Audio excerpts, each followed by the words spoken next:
The hospital was quiet that morning, the hallways empty except for the soft sound of hurried footsteps from nurses and doctors. Dr. Samuel Washington was starting another shift as chief of surgery, his specialty, but the routine was about to be interrupted by something unexpected. He was still adjusting to the restroom when the door burst open. A tall man wearing a dark suit that bespoke uncompromising authority entered. FBI agent Marcus Graves was observing the room with a cold, disinterested gaze, as if everything around him were a mere formality. He approached Dr. Washington's desk without exchanging a word of courtesy. "Dr. Washington, I'm Agent Graves. We have an operation underway and we'll need your cooperation," he said directly, without any kind of greeting. The doctor looked up from his chart and eyed Graves suspiciously for a moment. There was something in the man's tone that felt both invasive and arrogant. But he knew that as a doctor, he would have to deal with this reality whenever a sensitive case came up. But there was something else in the agent's eyes, something he couldn't immediately identify. "Cooperation?" Dr. Washington asked, his voice calm but alert. "What exactly do you require, Agent?" Graves pulled an envelope from his inside jacket pocket and placed it on the table abruptly, without ceremony. He looked directly at the doctor, as if assessing him. "We have information that one of your patients is involved in criminal activity. We need full access to his medical records," Graves said, his eyes hard and without a hint of doubt. The doctor immediately felt a growing discomfort, not because of the seriousness of the situation, but because of the way Graves spoke to him, as if he were a disposable pawn in a power play. "It's not what you think. All my patients have the right to privacy. If you're talking about a specific case, I'll need a legal warrant to release any information," Dr. Washington replied, keeping his cool. He knew he was a man of principles and would never submit to abuse of authority. Graves let out an impatient sigh and took a step forward, his eyes now more piercing. The atmosphere seemed to grow more tense, the pressure increasing as Graves moved closer. "Listen here, Doctor. I don't have time for this game. You have two paths. Cooperate or be forced to cooperate, and I can assure you that the second path will be more unpleasant," Graves said with a threatening coldness, making it clear that he was not willing to listen to objections. Dr. Washington stood his ground, his gaze meeting Graves's, still not giving in. The feeling of discomfort grew as Graves began to invade his personal space, pressuring him with aggressive words and gestures. "I am not a criminal, and this hospital is not a battlefield where you impose your will," the doctor replied, his voice now firmer but without losing his composure. Graves didn't like the defiant tone. He leaned forward, placing his hand on the table, and looked directly at the doctor with an expression of pure hostility. "You have no idea who you're dealing with, Doctor. I'm the last person you want to challenge." The threat was clear in the air, and Dr. Washington knew Graves was about to cross a line. And in one swift, unannounced motion, Graves pushed Washington's chair, knocking him backward. The impact was so strong that the doctor momentarily lost consciousness. When he regained consciousness, the pain was intense, and his vision was blurry. He could barely make out the faces around him, but what he knew for sure was that Graves had crossed the line between authority and abuse. The agent walked away without any remorse and left the room, ignoring the murmurs of the staff who began to gather around Dr. Washington. For a moment, as he tried to regain his composure and his vision, the doctor thought about what had just happened. He was in the middle of a confrontation he had not chosen, and one that would perhaps forever change the way the world around him saw him. The assault on Dr. Samuel Washington was more than a single incident. In the days that followed, the silence of the hospital was broken by whispered conversations and furtive glances. News of Graves' attack on the doctor spread like wildfire. The hospital itself, which had initially tried to cover up the incident, could no longer hide the scandal. Dr. Washington was in a medically induced coma, his condition critical, and the medical community and patients were stunned by the brutality of the incident. Meanwhile, social media began to explode with heated discussions. Civil rights organizations immediately mobilized, denouncing the attack as a clear example of abuse of power and institutionalized racism. Marcus Graves' name appeared in several posts, being accused of acting with gratuitous violence and racial discrimination. The hashtags Justice for Washington and FBI Against the System began to circulate among activists and ordinary citizens. At home, Washington's family lived a silent hell. Elaine, his wife, tried to remain calm in the face of external pressure, but she could not hide her frustration. She knew that her husband's life was hanging by a thread, but she also felt the weight of the injustice he had suffered. "He didn't deserve this," Elaine murmured to her sister Linda as she looked out the living room window. "He dedicated his life to saving others, and now this." Linda, visibly shaken, nodded, but didn't know what to say. The pain of seeing her brother in a coma, the victim of such a brutal attack, was beyond words. What could be said about someone who represented kindness and honor, but who was now being treated with such violence? Outside, the world seemed in turmoil. The press was all over the case, trying to find an explanation for the agent's actions. Most people didn't believe the FBI's claims that Graves had acted in self-defense. The video of the attack, captured by a hospital security camera, was quickly shared and watched by thousands of people, making it impossible to ignore the blatant abuse. Meanwhile, at the FBI, things were far from smooth. Graves' colleagues began to question his actions, but the agent, always firm in his stance, remained adamant. At a routine meeting with his team, he sat silently at the head of the table, ignoring their questioning looks. The words of Karen Davis, a younger colleague, were the most direct. "This cannot be ignored, Graves. What you did was unacceptable." She glared at him, her finger raised as if in silent accusation. "This isn't about the operation.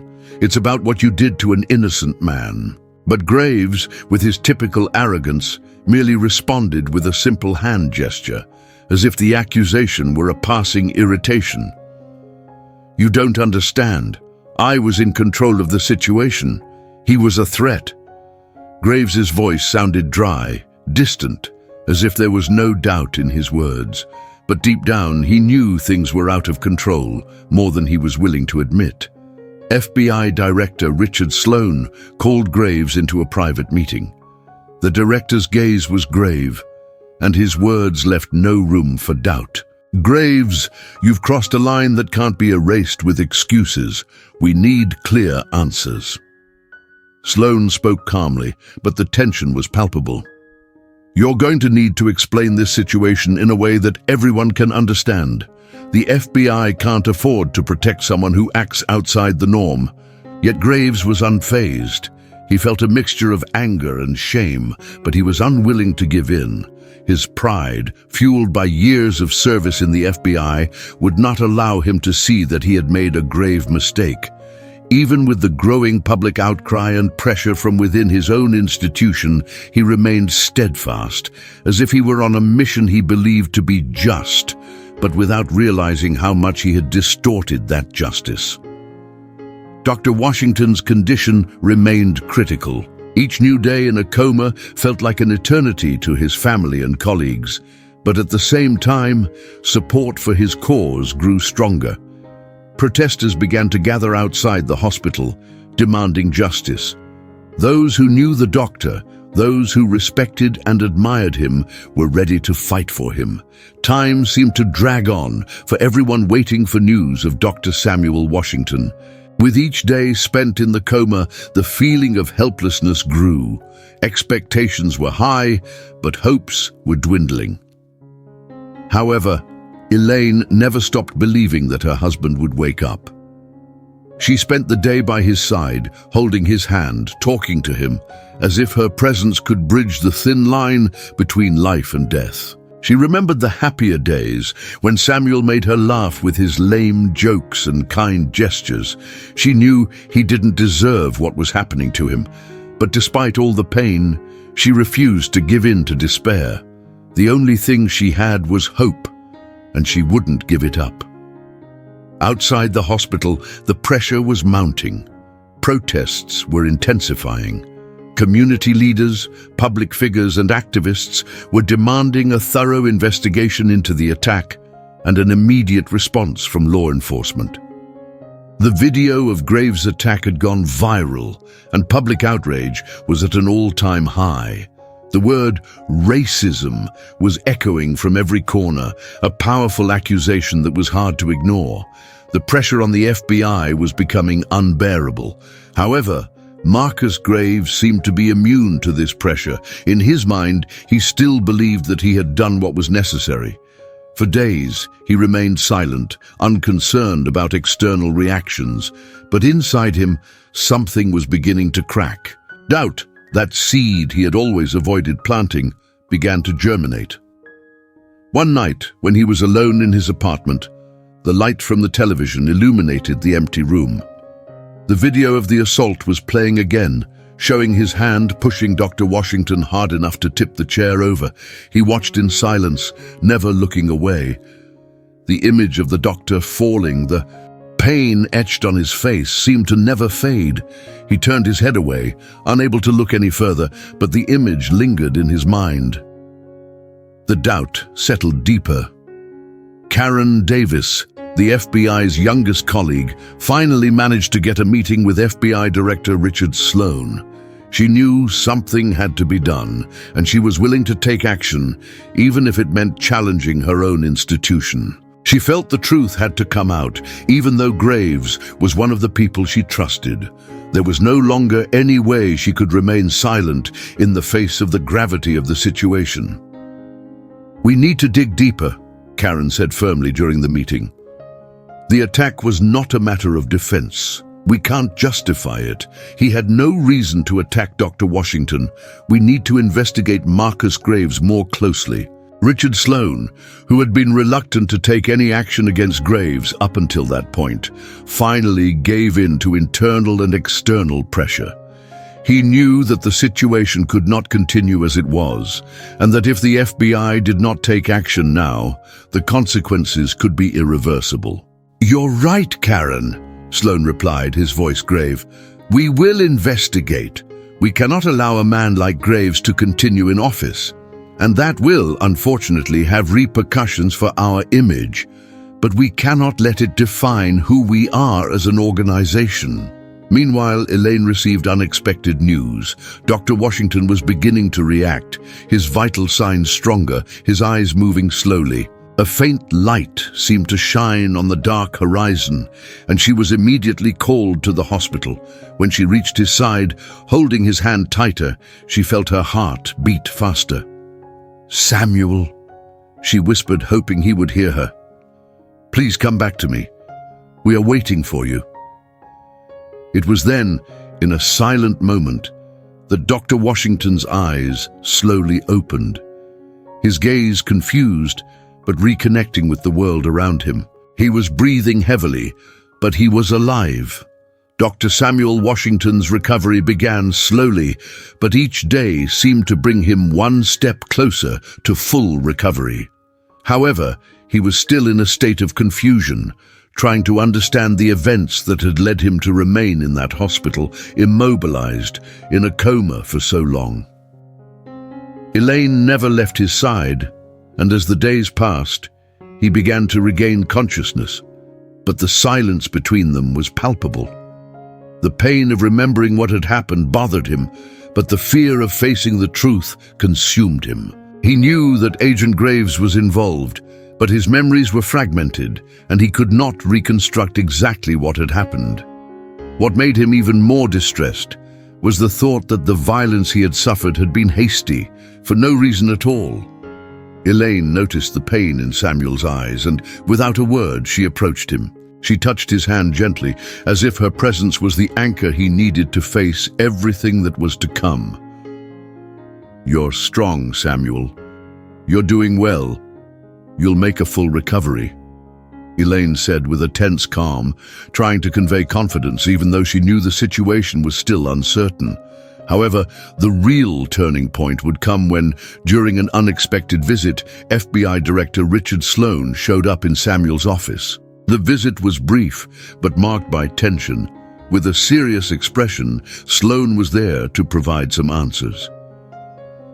"Dr. Washington, I would like to apologize on behalf of the FBI for everything that happened," Sloan said, impersonally, but clearly feeling the weight of the situation. "We are conducting a full investigation into the case. Agent Graves is being investigated for his actions. We want you to know that we are treating this with the seriousness that the case requires." Samuel looked at Sloan, his eyes still filled with uncertainty. The agony of what had happened, the pain of the attack, and the feelings of helplessness all swirled together in his mind. But something inside him, a quiet force, kept him from giving in to hatred or anger. "I hope they find the truth, and that he pays for what he did," Samuel replied, his voice still weak but firm. "But justice is more than punishment. If Graves acted out of revenge, he needs to learn from it, and if he doesn't change, nothing that happens will heal what he did." Elaine, who had been listening intently, watched Sloane's gaze and noticed a slight shift in his expression. She knew the situation was changing and that the investigation was not just focused on the assault, but on a deeper, more disturbing issue: true justice. The fact that Graves was being investigated by the very agency he served meant that things might finally be about to change. But she also knew that there were still many challenges ahead. Meanwhile, Marcus Graves was dealing with mounting pressure. His arrogant demeanor no longer seemed so imposing. Within the FBI, he was being isolated, and the internal investigation was uncovering disturbing details of his behavior during the operation in which he had assaulted. Dr. Washington, increasingly reports emerged of his prejudiced attitude, his violent behavior on other occasions, and his tendency to act with disproportionate aggression. Karen Davis' investigation, which had been crucial in bringing Graves to justice, had revealed an even darker reality. Graves had a history of racist behavior within the institution. He had never been disciplined for it, and his position within the FBI had shielded him from consequences. Now, with public and internal pressure, his facade was beginning to crack. The truth was emerging, but the question remained: what would Marcus Graves do in the face of his impending downfall?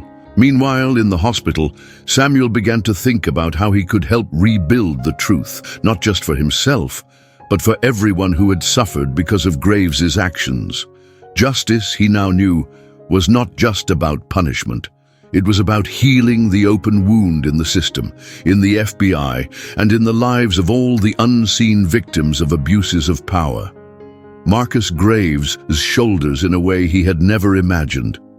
From the beginning, he had believed that his position in the FBI granted him a kind of impunity, that his actions, no matter how extreme, could be justified by order. But the unfolding investigation was dismantling everything he thought he knew about power and authority.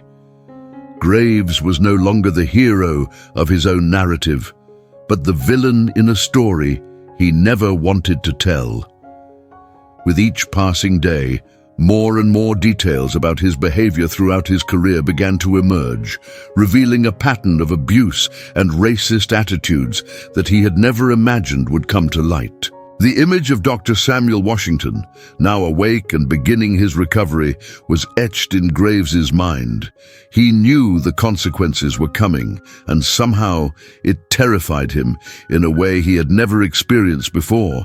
The sense of control he had once had over his life was slipping away, and the tension inside him was almost unbearable.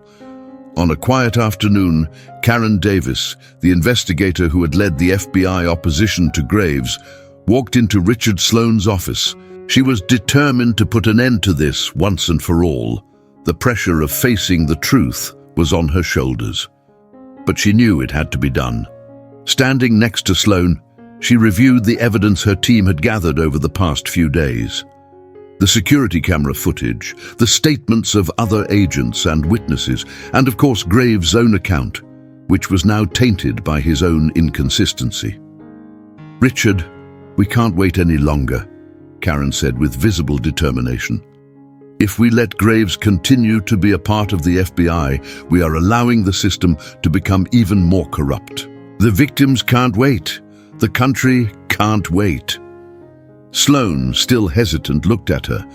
He knew there was something deeply wrong with Graves, but he was still hesitant to act. The idea of exposing the FBI in such a public way made him uncomfortable, but what he couldn't ignore was the truth unfolding before them. "You're right, Karen. We'll take action," Sloane replied in a firmer voice, and the relief visible on his expression indicated that he was finally ready to face the consequences of his own decisions. Now it's time to confront him. That same night, Graves was called to Sloane's office. He knew what was happening, but he tried to convince himself that he could still find a way out. When he arrived, he was greeted by Karen and Richard, both of whom were looking at him with a look he couldn't look away from. "Marcus Graves, you are under investigation for assault, racism, and abuse of power." Sloane began with a coldness that made Graves tremble internally. "We are suspending your duties immediately, and your investigation is being forwarded to the courts." Graves sat down, the feeling of defeat already taking over him. He tried to maintain his posture, but he knew it was too late. The silence between the three of them was heavy, and the man who had once dominated the halls of the FBI now felt helpless, powerless, out of control. Karen, with a hard look, then spoke. "You have caused a lot of suffering, Graves. Now you will have to face the consequences of your actions. There is no escape." Graves felt a weight fall upon him, and for the first time he realized the magnitude of the harm he had caused. Not only the pain he had caused Dr. Washington, but all the lives he had touched with his contempt.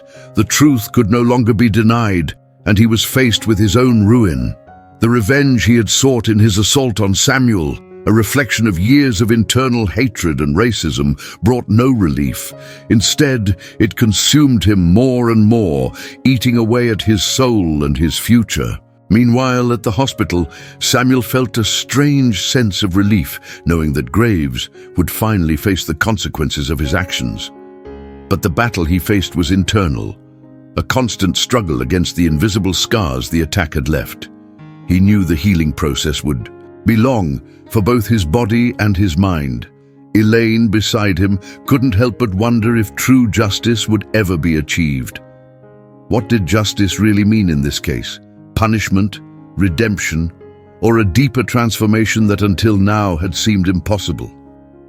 Samuel's battle was far from over, but he knew deep down that he was stronger now. The fact that he was alive, that he was conscious, and that he could fight for something bigger, something more important, gave him a new perspective. He looked at Elaine with a look that said more than words could express. Justice, they knew, was being served, but true transformation would only come through love and healing. The revelation of the truth about Marcus Graves and the decision to remove him from office represented a victory for many. However, for Dr. Samuel Washington, the impact of what had happened was still profound and at times felt overwhelming. Justice was being served, but he did not know what it really meant to him. The physical and psychological assault he had suffered, the public humiliation, and the simple fact of surviving it left him feeling lost. He knew he could not continue to live only for retribution or revenge, but at the same time, there was still something inside him that resented the pain Graves had caused. He and Elaine had grown closer during his recovery, but Samuel didn't want their relationship to be marred by his grief. He felt guilty about being so dependent on her, but she was patient and supportive. Over the weeks, he tried to find ways to return to work, to feel useful again, but the memory of the assault was hard to shake. Every time he thought about picking up a pen or sitting at his desk, he felt helpless. The recovery was not just physical but emotional. The wound that would open inside him might never be completely healed. Although the external scars were beginning to fade, the psychological trauma lingered. The nights were the worst. He would wake up often, sweating, with nightmares of meeting Graves again, of being attacked again, of feeling the pain and humiliation. Each nightmare felt like endless torture. Elaine, however, did not give up. She encouraged him every day to take a step forward, to move away from the nightmares and face reality in a different way. But the biggest challenge for Samuel was to confront the truth about himself. He knew that for a long time he had lived under the pressure of being a role model, someone who maintained his composure and image of perfection, even in the face of adversity. But now, what he really needed was to learn to accept his own weaknesses. It was on a cold afternoon, as he stood on the hospital porch, watching the city go by, that Samuel had a conversation with himself. Something inside him was changing. He understood that true redemption did not come from punishing Graves, nor from seeking external justice. It came from the ability to forgive himself. Samuel knew that in order to free himself, he had to stop being held hostage by the pain that had been inflicted upon him. True strength lay not in seeking revenge, but in creating a new path for himself, in reinventing himself from the ashes of that attack. But Marcus Graves was about to face his own inner journey. He, who had once considered himself untouchable, was now completely stripped of everything that had been his identity in the FBI. The investigation was progressing, and the impact of his actions was beyond his ability to control. Prison seemed inevitable, but public humiliation was what frightened him the most. Graves knew that the system he had belonged to was rejecting him. But what he didn't know was how lost he felt without the forces that had guided him there. In an attempt to avoid ruin, Graves sought out someone who could help him avoid the consequences of his actions. The most renowned defense attorney the FBI had ever known. He went to the office of Liam Campbell, a man famous for his high-profile cases and his ability to turn the tables on his clients. Upon finding him, Graves wasted no time. "I need you to save me, Liam. I can't lose everything I've built," Graves said, his tone desperate. Liam looked at him skeptically and gave a straightforward answer. "You know what you did, Graves. And the question is, what are you going to do now? Are you going to try to hide your actions, or are you going to take responsibility for them? Because, my friend, that choice will determine how this ends for you." Graves swallowed hard. He knew the situation was completely out of his control, but deep down, he still believed he could manipulate the situation, as he had done for so many years. However, the sincerity and weight of Liam's words made him realize that perhaps it was time to face the truth. Meanwhile, Elaine was with Samuel that same day and noticed the subtle change that was happening inside him. She wasn't sure what was happening, but something in his eyes told her that he was beginning to break free. She was silently celebrating this transformation. However, she knew that he still had a long way to go. Elaine didn't want to be the only one to carry the burden of Samuel's recovery. She knew he needed to find his own strength. He needed to find what was beyond the pain, beyond the humiliation. What he needed to move forward was no longer what others did for him, but what he did for himself. And the truth about true redemption was slowly emerging like a ray of light through the darkness.